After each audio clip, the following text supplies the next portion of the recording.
उत्पत्ति अध्याय 27। याकूब को आशीर्वाद मिलना। जब इसहाक बूढ़ा हो गया और उसकी आंखें ऐसी धुंधली पड़ गई कि उसको सूझता न था, तब उसने अपने जेठे पुत्र एसाव को बुलाकर कहा, हे मेरे पुत्र। उसने कहा, क्या आज्ञा? उसने कहा, सुन, मैं तो बूढ़ा हो गया हूँ और नहीं जानता कि मेरी मृत्यु का दिन कब होगा। इसलिए अब तो अपना तरकश और धनुष आदि हथियार लेकर मैदान में जा और अहेर कर ले आ। तब मेरी रुचि के अनुसार स्वादिष्ट भोजन बनाकर मेरे पास ले आना कि मैं उसे खाकर मरने से पहले तुझे जी भर के आशीर्वाद दूं। तब एसाव अहेर करने मैदान में आ गया। जब इसहाक एसाव से ये बातें कह रहा था, तब रिबका सुन रही थी। इसलिए उसने अपने पुत्र याकूब से कहा, सुन, मैंने तेरे पिता को तेरे भाई एसाव से ये कहते सुना है, तू मेरे लिए अहेर करके उसका स्वादिष्ट भोजन बना कि मैं उसे खाकर तुझे यहोवा के आगे मरने से पहले आशीर्वाद दूं। इसलिए अब हे मेरे पुत्र, मेरी सुन और ये आज्ञा मान कि बकरियों के पास जाकर बकरियों के 2 अच्छे अच्छे बच्चे ले आ और मैं तेरे पिता के लिए उसकी रुचि के अनुसार उनके मांस का स्वादिष्ट भोजन बनाऊंगी। तब तू उसको अपने पिता के पास ले जाना कि वह उसे खाकर मरने से पहले तुझको आशीर्वाद दे। याकूब ने अपनी माता रिबका से कहा, सुन, मेरा भाई एसाव तो रोंआर पुरुष है और मैं रोमहीन पुरुष हूँ।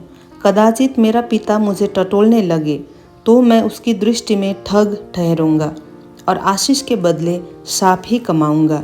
उसकी माता ने उससे कहा, हे मेरे पुत्र, शाप तुझ पर नहीं, मुझ ही पर पड़े। तू केवल मेरी सुन और जाकर वे बच्चे मेरे पास ले आ। तब याकूब जाकर उनको अपनी माता के पास ले आया और माता ने उसके पिता के रुचि के अनुसार स्वादिष्ट भोजन बना दिया।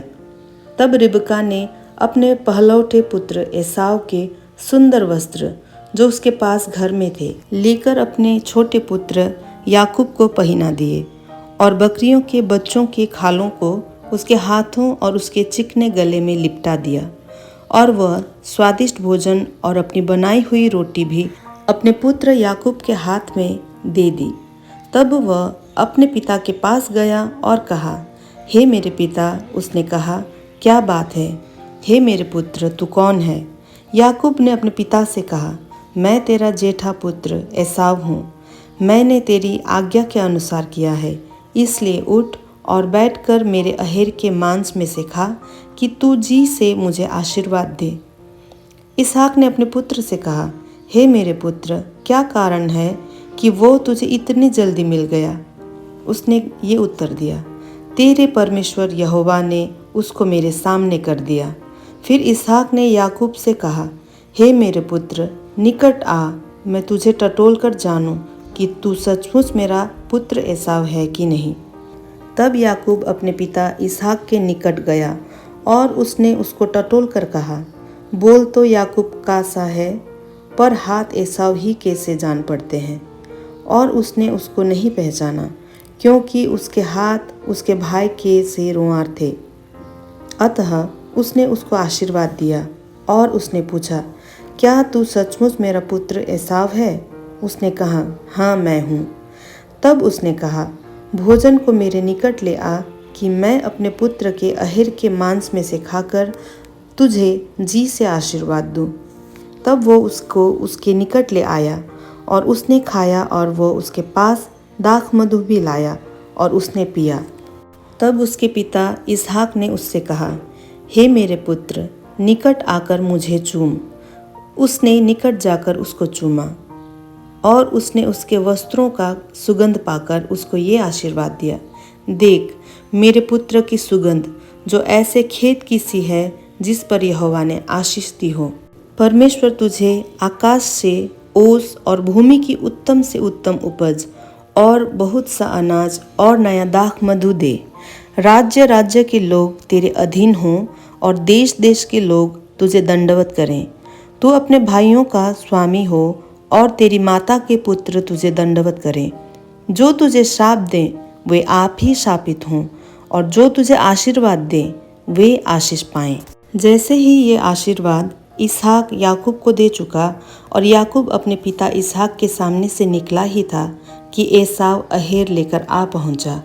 तब वह भी स्वादिष्ट भोजन बनाकर अपने पिता के पास ले आया और उससे कहा, हे मेरे पिता, उठकर अपने पुत्र के अहेर का मांस खा ताकि मुझे जी से आशीर्वाद दे। उसके पिता इसहाक ने पूछा, तू कौन है? उसने कहा, मैं तेरा जेठा पुत्र एसाव हूँ। तब इसहाक ने अत्यंत थर-थर कांपते हुए कहा, फिर वो कौन था जो अहेर करके मेरे पास ले आया, और मैंने तेरे आने से पहले सब में से कुछ कुछ खा लिया और उसको आशीर्वाद दिया। अब उसको आशीष लगी भी रहेगी। अपने पिता की ये बात सुनते ही एसाव ने अत्यंत ऊंचे और दुख भरे स्वर में चिल्लाकर अपने पिता से कहा, हे मेरे पिता, मुझको भी आशीर्वाद दे। उसने कहा, तेरा भाई धूर्तता से आया और तेरे आशीर्वाद को ले चला गया।